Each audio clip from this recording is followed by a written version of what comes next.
The cabin is just for family this year, my daughter Emma said. I nodded, smiled, said I understood. But 3 days later, I saw the photos on Facebook. Emma and her stepmom, Patricia, laughing on the deck of my cabin. Mason and Harper, Patricia's kids, playing in the snow I used to shovel. My granddaughter Sophie building a snowman with people I barely knew. And me? I was home, alone, on New Year's Eve. That's when I found it. The email that explained everything. Guests outside the trust need prior approval from all parties. I wasn't family anymore. I was a guest who needed permission. If you've ever been replaced in your own family, comment me below. Subscribe and get ready. Today's story is just beginning. I'm Linda Brennan. I'm 68 years old, and on New Year's Day 2025, I discovered that my entire family had been lying to me for 3 years. It started with a text from my cousin Diane. Linda, I need to tell you something. Can I call you? My stomach dropped. That kind of text never brings good news. Of course, I typed back. 15 seconds later, my phone rang. Linda, I don't know how to say this, Diane began. I was at dinner last night with the Hendersons. Martha mentioned they were excited to meet your daughter's stepmother. She said Emma and Patricia spent Christmas week at the cabin. I set down my coffee cup carefully. The ceramic made a soft click against the wooden table. That's not possible, I said. Emma knows I spend Christmas at the cabin. I've spent every Christmas there since 1983. I know, Diane said quietly. That's why I'm calling. The cabin. The beautiful A-frame on Lake Oswego that Richard and I had built together 42 years ago, where Emma had learned to swim, where Richard had proposed to me, where we'd carved our initials into the dock bench. Martha described your cabin perfectly.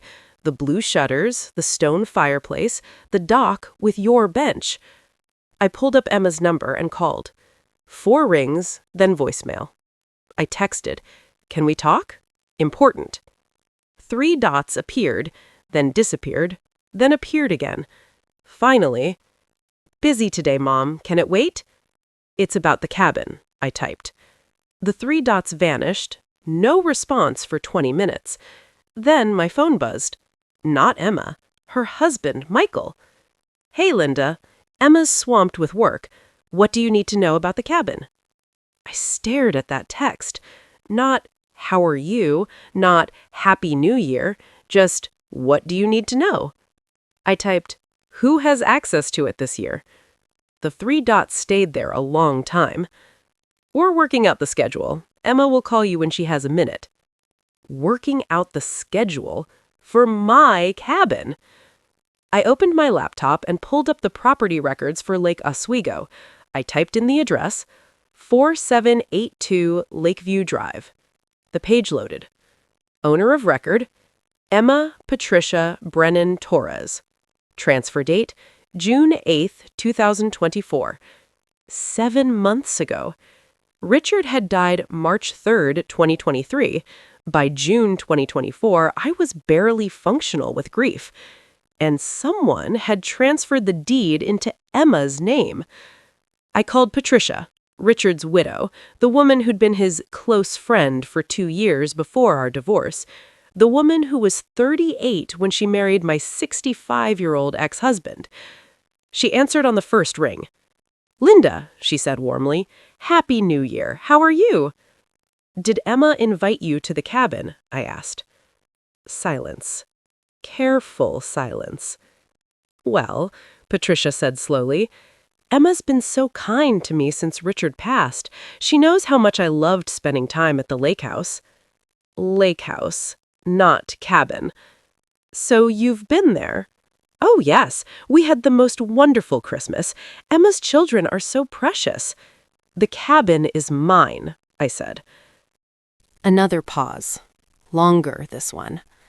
"Linda," Patricia said, and now her voice had changed, sweet but with an edge underneath. "I think you should talk to Emma about the property arrangements." "You're not family," I said. The words hung in the air. I was Richard's wife, Patricia said softly. That makes me Emma's stepmother. And Emma has been gracious enough to include me in family traditions. My family traditions. Have a wonderful New Year, Linda. She hung up. I sat there understanding something with perfect, terrible clarity. I hadn't been forgotten. I'd been replaced. The next day, I drove to Emma's house in West Lynne. I didn't call first. Michael answered the door. Usually warm, today his smile didn't reach his eyes. "Linda," he said, "we weren't expecting you. Is Emma home?" "She's at yoga, then she has a lunch thing." A lunch thing at 10 a.m. on a Thursday. "I can wait," I said. Michael shifted uncomfortably. He didn't invite me in. "Linda, maybe you should call first next time." "I need to talk to her about the cabin," I said. His jaw tightened. "You'd have to ask Emma. That's between you and her." "Richard left that cabin to me." "Actually," Michael said, patient now, "Richard left it to the family. Emma's just managing it." "I'd like to come in and wait," I said. "I don't think that's a good idea today." We stared at each other. This man who'd called me Mom at his wedding. Through the window, I could see a new family photo. Christmas morning at the cabin. Emma, Michael, the kids, and Patricia. Patricia's hand on my granddaughter Sophie's shoulder. I drove home in silence.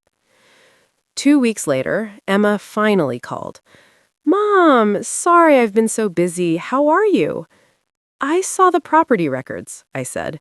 "The cabin is in your name now." "Oh, yes, we were going to talk to you about that." "Were you?" "Mom, don't use that tone with me." "I want to know how it happened," I said.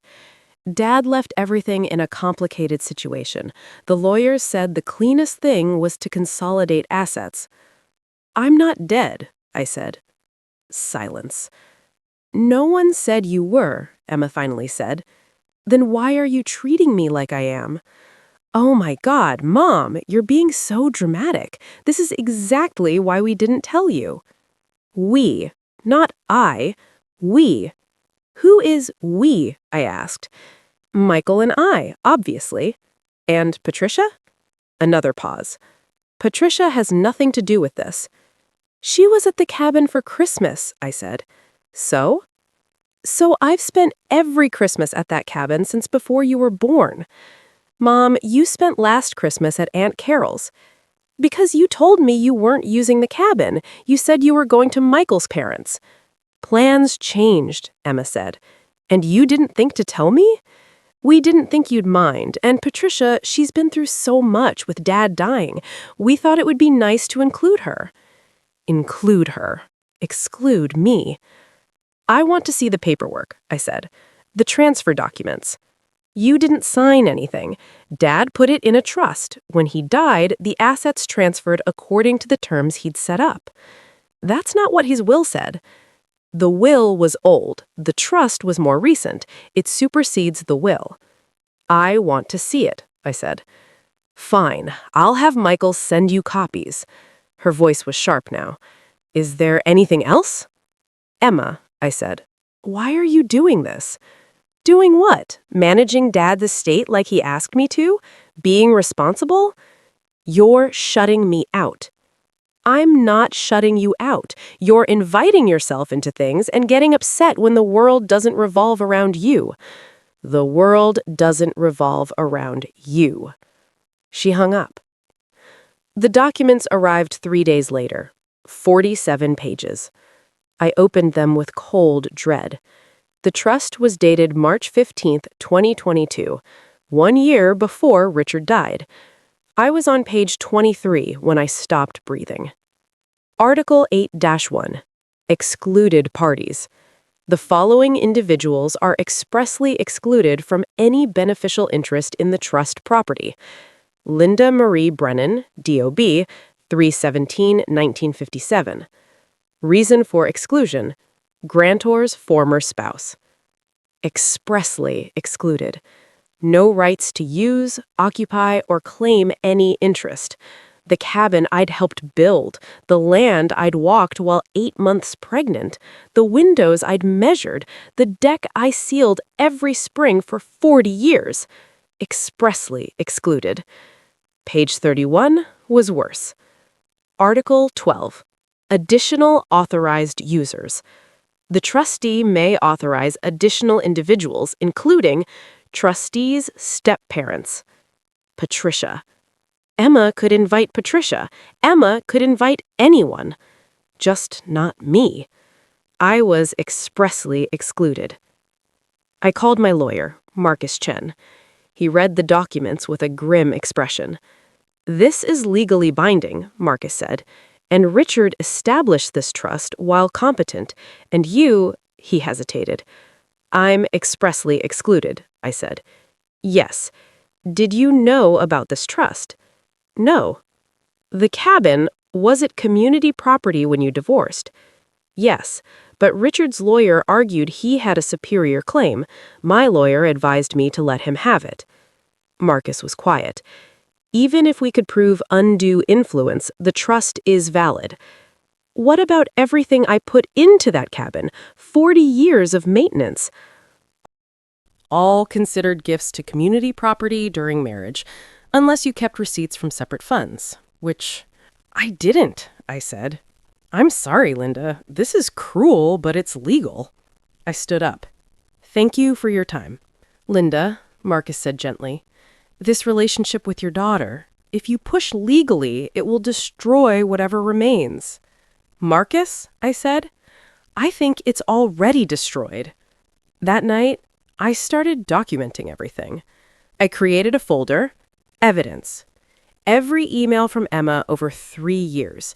Every excuse about the cabin. June 2023, we're not using the cabin this summer. December 2023, we're going to Michael's parents for Christmas. April 2024, I think it's better if you don't come this summer. We need family time. Family time? Without me? Then I found something else. Page 42 of the trust. Witness signatures. Richard's signature, March 15th, 2022. Below it, Patricia Meyer. And below that, Emma P. Brennan Torres. Emma had witnessed the trust. Emma had known about it since March 2022, almost 3 years ago. She'd smiled at me at her birthday dinner in May 2022, sent me flowers for my 66th birthday in March 2023, 1 week after Richard died. All while knowing, all while planning to take the cabin. I called Marcus's emergency line. "I need you to find out everything about Patricia Meyer," I said. "What kind of everything?" "Financial records, her relationship with Richard, anything that shows she manipulated him." "Linda, even if she did, the trust is valid." "I don't care about the trust anymore," I said. "I care about the truth." It took Marcus 2 weeks. We met at his office on a gray February morning. He had a thick folder on his desk. "You're not going to like this," he said. "I already don't like it. Tell me anyway." He opened a folder. Patricia Meyer met Richard in 2019 at a conference. They stayed in touch. By summer 2020, he was visiting her in Seattle twice a month.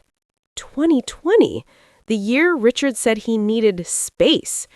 In March 2021, 6 months before he filed for divorce, Richard opened a joint bank account with Patricia. He transferred $280,000 into it. I went cold. That's from the sale of his mother's house. He told me he was putting it in savings for retirement. "He did," Marcus said. "Patricia's savings." In August 2021, 1 month after the divorce was finalized, Richard purchased a condo in Seattle, $450,000. Patricia is listed as co-owner. "He bought her a condo," I said distantly. "He bought them a condo. They were living together before your divorce was final." The room tilted. "There's more," Marcus said gently. After they married in November 2021, they sold the Seattle condo for $525,000. That money went into a trust managed by Patricia. "And Emma knew?" Marcus pulled out photos. Emma met Patricia in June 2021, 3 months before the divorce was final. He showed me printouts. Emma and Patricia having lunch, shopping together, sitting on a patio with drinks. Emma was friendly with the woman her father was having an affair with while he was still married to me. Yes. And in December 2023, 9 months after Richard died, Patricia transferred $75,000 to Emma. Marcus showed me the bank statement. The memo line says, "For cabin renovations and family support." Patricia had paid for the sage green shutters, the new landscaping, the modern furniture that erased me. Emma is financially connected to Patricia, I said slowly. Yes. I stood up. Thank you. What are you going to do? Marcus asked. I'm going to stop being the woman they think I am, I said. That night, I made a list. What they think, I'm broke, I'm not. I'm powerless, I'm not. I'm alone, I'm not. I'll go away quietly, I won't. What I know, Richard's affair started in 2020. Emma met Patricia before our divorce. Patricia received $280,000 during our marriage. Emma witnessed the trust excluding me. Patricia paid Emma $75,000. They're all connected financially. What I have? Documentation of everything. A good lawyer, 3 rental properties worth $2.1 million, a teacher's pension of $68,000 a year, friends who remember the truth, time, patience, clarity. What I want. The truth revealed. Their reputations questioned. Consequences for betrayal. To rebuild without them. To be free. I folded the list and put it in my wallet. Then I called my cousin Diane. I need your help, I said. Anything. I need you to tell me who knows Emma and Richard, who would care about the truth. What are you planning? Diane asked. I'm planning to remind everyone who Linda Brennan actually is, I said.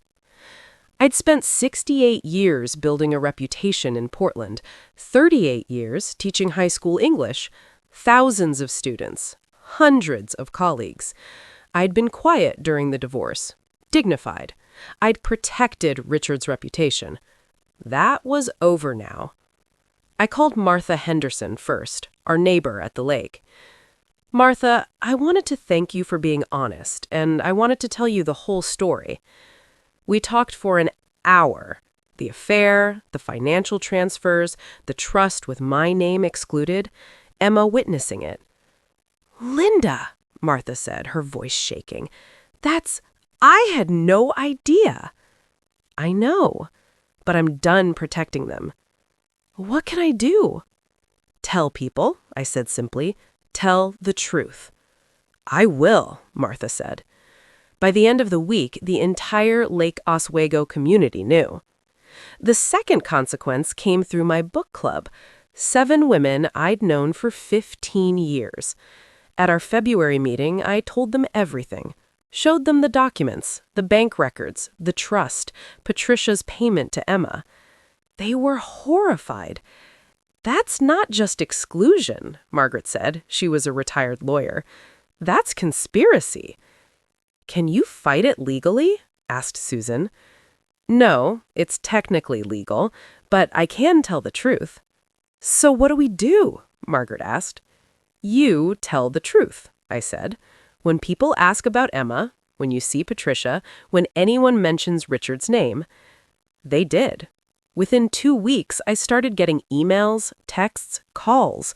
Former colleagues. Linda, we had no idea. Parents of students.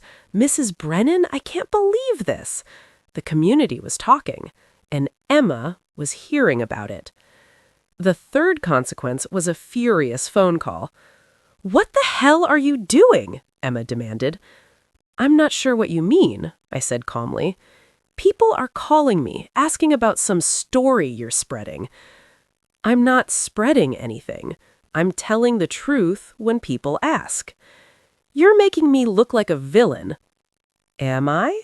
Or are you looking like what you actually are? I didn't steal anything from you. Did you know? I interrupted. Know what?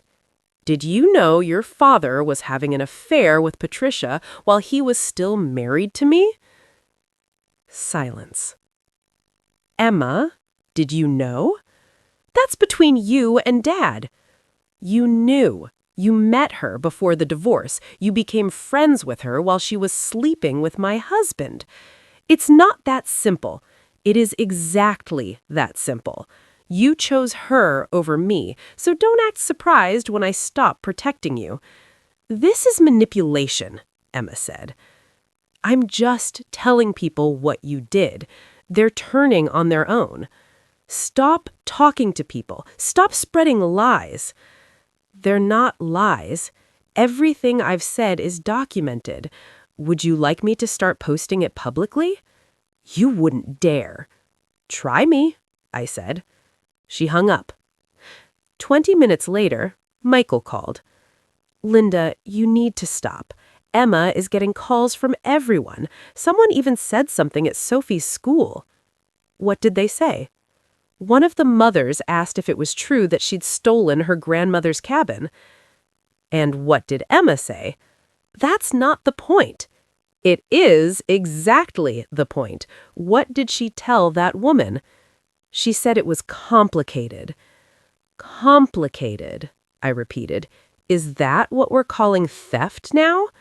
You're being vindicative, Michael said. I'm being honest. There's a difference. Emma's reputation is being damaged. Good, I said. The word hung in the air. What do you want? What will it take for you to stop?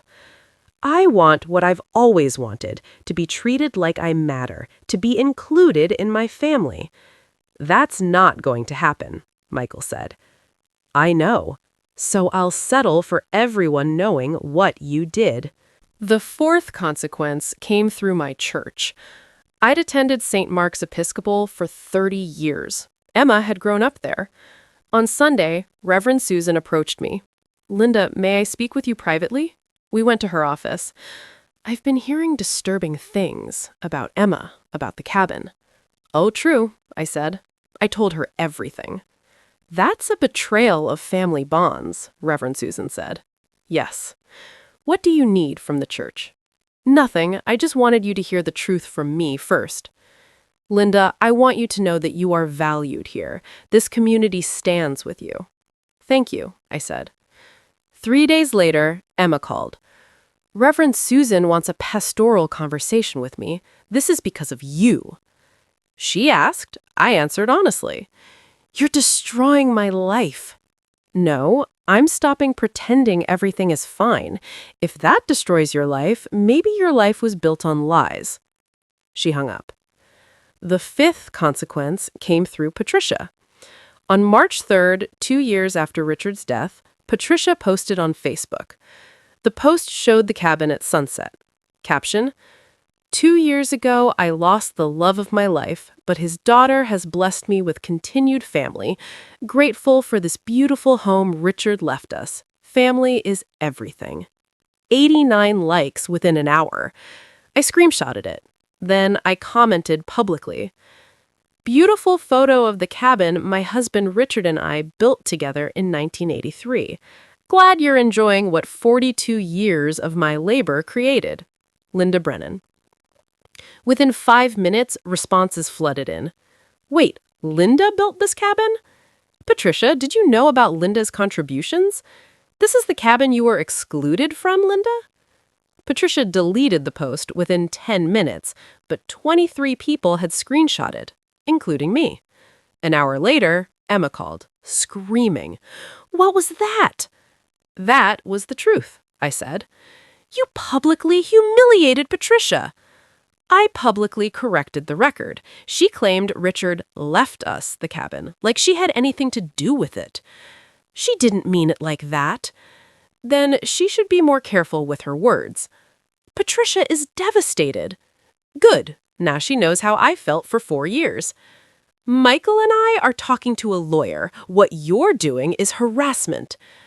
What I'm doing is exercising my First Amendment right. Your lawyer will tell you the same thing. I hate you, Emma said. No, you don't. You just hate that you can't control the narrative anymore. She hung up. The sixth consequence was strategic. On March 20th, I hosted a gathering at my townhouse. I invited 40 people. 28 came. Halfway through the evening, I stood up. Thank you for coming. Tonight, I want to show you something. I'd prepared a presentation on my laptop. Slide 1, photo of Richard and I building the cabin, 1983. Slide 2, property records with my name on original deed. Slide 3, timeline of Richard's affair, 2020-2021. Slide 4, bank records showing $280,000 transferred to Patricia.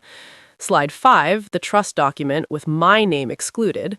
Slide 6, Emma's signature as a witness. Slide 7, Patricia's $75,000 payment to Emma. Slide 8, photos of Patricia at the cabin. Slide 9, Emma's post about new traditions with people who matter most. Slide 10, current property listing showing Emma as owner.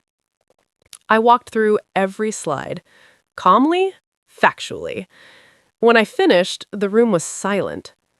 Linda, this is systematic betrayal, Margaret said. Yes, I said. What are you going to do? I'm going to make sure everyone knows what happened. 28 people left that night with full knowledge. By the end of the week, hundreds knew. The confrontation came on March 28th. Emma showed up at my townhouse. Michael was with her. Emma's face was blotchy. She had been crying. This has to stop, Emma said. You're destroying us. I'm simply telling the truth. You're publicly turning everyone against me. Sophie's teacher asked if you stole my cabin. Sophie heard. What did you tell her? I told her you were confused. I'm not confused. Then what do you want? Emma's voice broke. What will make you stop? I looked at my daughter. I want to know why. Why what? Why you chose her over me, why you witnessed a trust excluding me, why you took her money. Emma was quiet for a long moment. Because Dad asked me to, she finally said. The words hit like a fist. He asked you to exclude me? He asked me to take care of Patricia after he died. He said she'd be alone. He said you'd be fine because you always are. I'm fine because I have to be, I said, not because I want to be. He said the marriage was over long before the divorce. He said Patricia made him happy in a way you never could. Each word was a knife. And you believed him? He was my father. Why wouldn't I? Because you knew me too. You knew our marriage. You knew what we built. I knew Dad was unhappy, and when I met Patricia, I understood why. She's easy, she's fun, she doesn't make everything so serious. So serious, I repeated. Everything with you is so heavy, so much history, so much remember when. Patricia lives in the present. The present she bought with your father's money, I said. Money that should have been mine. That's not my fault. You witnessed the trust. You knew I was excluded. You could have told me. I was trying to honor my father's wishes. Michael stood. This is pointless. Emma, let's go. Sit down, I said sharply. He sat. Michael, you've been quiet. What do you have to say? I think you're hurt and lashing out. This vendetta isn't healthy. Vendetta? I repeated. Is that what truth is now? You're destroying Emma's reputation over property. Property I built, that your wife stole. She didn't steal it, it was legally transferred. By a trust she witnessed, a trust excluding me, a trust created while her father funneled money to his mistress.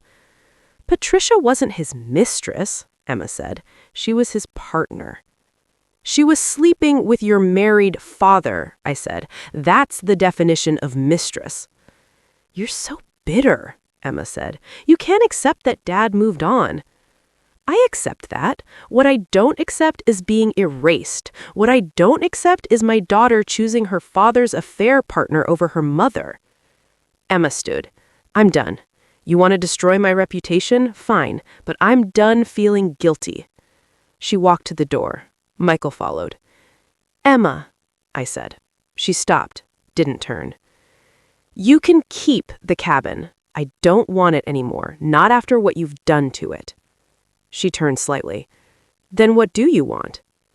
I want everyone to know what you are, and I want you to live with the consequences. I can live with them, Emma said. We'll see, I said. They left. 6 months later. It's October now. The leaves are gold and red. Portland is beautiful in autumn. I'm sitting on the balcony of my new condo in the Pearl District, 23rd floor, views of the city and mountains.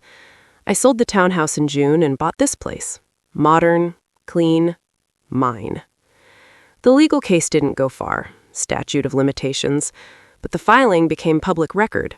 The local news picked it up. Former teacher sues late ex-husband's estate for hidden assets. Richard's reputation was destroyed. His engineering firm quietly removed his name from their legacy partners wall. Patricia's reputation followed. Her application to Lake Oswego Country Club was denied. Martha Henderson sent me a message.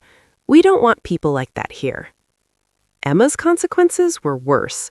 She'd worked as a consultant for a nonprofit helping families in crisis. In July, 3 board members resigned, citing concerns about leadership given recent revelations. Emma was quietly asked to step down. She's working from home now as a freelance consultant. Her income dropped significantly. Michael's architecture firm distanced itself. 2 major contracts were pulled.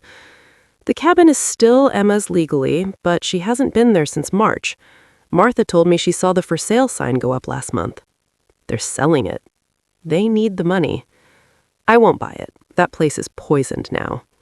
Instead, I bought a small cottage on the Oregon coast. Florence. 2 bedrooms, garden space, close to the beach. I go there every weekend. I'm building something new. My book club met last week. We're reading Educated by Tara Western, a memoir about family betrayal and choosing to leave toxicity. How are you doing? Susan asked. I'm good, I said, and I meant it. Have you talked to Emma? No, she texted in August asking if we could move forward. I didn't respond. Do you think you ever will? Margaret asked. Maybe, but not until she acknowledges what she did, not until she apologizes, not until she understands that forgiveness requires accountability. That might never happen, Susan said gently. I know, I said, and I'm okay with that. And I am. Patricia moved back to Seattle in September. She's getting remarried, a tech executive. Good for her. If this story reminded you of a time when someone tried to erase you from your own life, when your name wasn't where it should have been, not by accident, but by design, I want to hear from you. Drop a blue in the comments below if you've ever had to choose yourself over people who stopped choosing you. And if these stories feel like the company you need right now, hit that subscribe button, because every week we share confessions of courage from women who refused to disappear quietly. You're not alone in this, and you never have to be. Emma sent me one more message last month, Sophie's birthday. A photo of my granddaughter turning 9. Caption, Sophie asks about you sometimes. I looked at that photo for a long time. Then I blocked Emma's number. I'm not doing this to punish Sophie. I'm doing it because I can't be someone's grandmother when I'm not allowed to be their family. It's all or nothing. They chose nothing, so nothing is what they get. Last week, I started volunteering at a women's shelter, teaching a writing workshop for women escaping abuse. One woman, Sarah, is 43. Her husband had been controlling their finances for 20 years. How did you get through it? She asked. I documented everything. I told the truth, and I stopped protecting people who hurt me. But don't you miss your daughter? Every day, I said. But I don't miss who she became, and I don't miss being invisible. I don't miss being invisible either, Sarah said. Then don't be, I said. Be loud, be visible, be undeniable. She smiled. That's what I am now. At 68 years old, I'm undeniable. I had coffee with Diane yesterday. Any regrets? She asked. About what I did? No. About how it ended with Emma? Yes. But I can't control her choices. I can only control my response. You're stronger than I would have been, Diane said. I'm just older, I said. When you've lived 68 years, you learn that dignity matters more than peace. Truth matters more than comfort, and self-respect matters more than any relationship. Even with your daughter, especially with my daughter, because if I didn't teach her that you don't treat people like they're disposable, then maybe she needed to learn the consequences. Today is October 15th. The sky is clear, the air smells like rain and wood smoke. I'm in my cottage in Florence. The windows are open, I can hear the ocean. Tomorrow, I'm meeting with an architect, building a small studio in the backyard, a writing space where I can finish the novel I've been working on. It's about a woman who builds a life, loses it, and builds it again. Better, stronger, freer. I know how it ends now. She wins. Not because she got her property back, not because her family apologized. She wins because she stopped letting their cruelty define her worth. At 68, I've learned something my younger self didn't know. Sometimes the people who should love you most are the ones who hurt you worst. And sometimes the only way to heal is to walk away. So I did. And I've never been stronger. I've never been clearer. I've never been more certain of who I am and what I deserve. The cabin is gone. The daughter I thought I had is gone. The family I built is gone. But I'm still here. And that's enough. Until next time, stay strong.